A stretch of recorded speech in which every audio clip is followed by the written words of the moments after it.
Genre, fiction. Essential question. How can a pet be an important friend? Read about a boy who has a special pet fish. Not Norman, a goldfish story by Kelly Bennett, illustrated by Noah Z. Jones. When I got Norman, I didn't want to keep him. I wanted a different kind of pet, not Norman.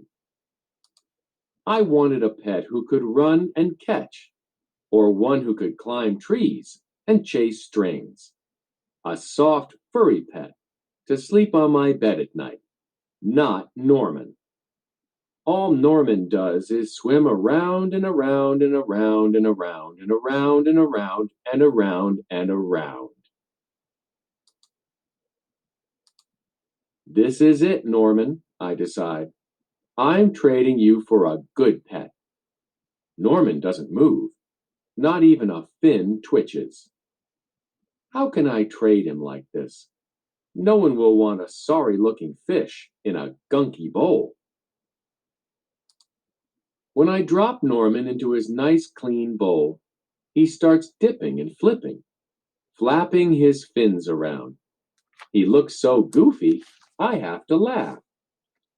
Don't think that just because you made me laugh, I'm going to keep you, I tell him.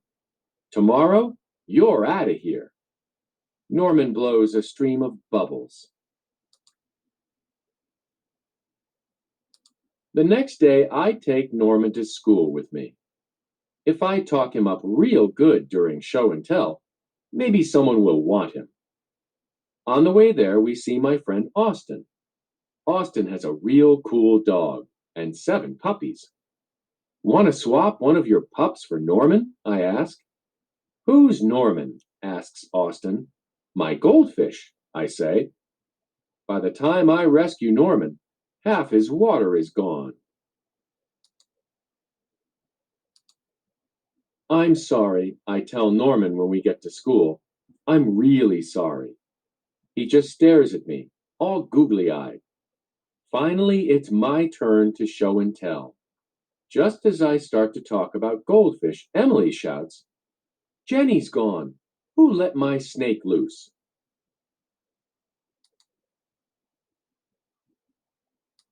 Does anyone hear the story of how I got Norman? Does anyone even ask to hold his bowl? No. They're all jumping and screaming and chasing the snake. Not Norman. He's looking right at me. Thanks for listening, I tell him. Stop and check. Ask and answer questions. Why doesn't anyone listen to the boy telling his stories about Norman? Go back to the text to find the answer. That afternoon, we go to my music lesson. As soon as it's over, I'm taking Norman back to the pet store. I take out my tuba and begin to play. Bum bum bum ba ba ba ba boo boo boo bee. I glance over at Norman. He's swaying back and forth. Gloop gloop gloop gloog, he mouths. Look, Norman's singing, I say. Pay attention, snaps Maestro, and try to play the proper notes. Maestro makes me stay for extra practice. By the time my lesson is over, it's too late to go to the pet store.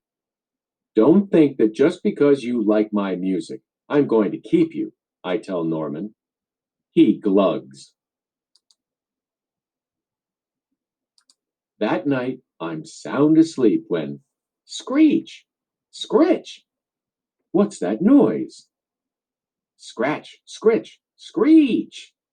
Yikes, there's something at the window.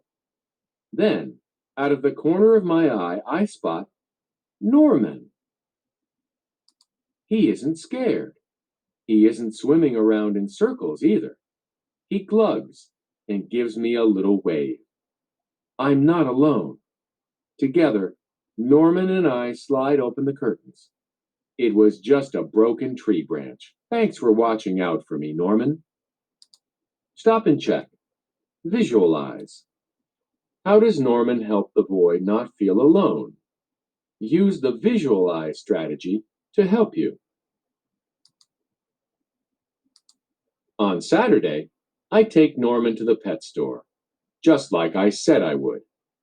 I look at the cats and dogs, and snakes and birds. I look at the hamsters and mice and lizards too. They all look like good pets, but they are not Norman. When I got Norman, I wasn't sure I wanted to keep him.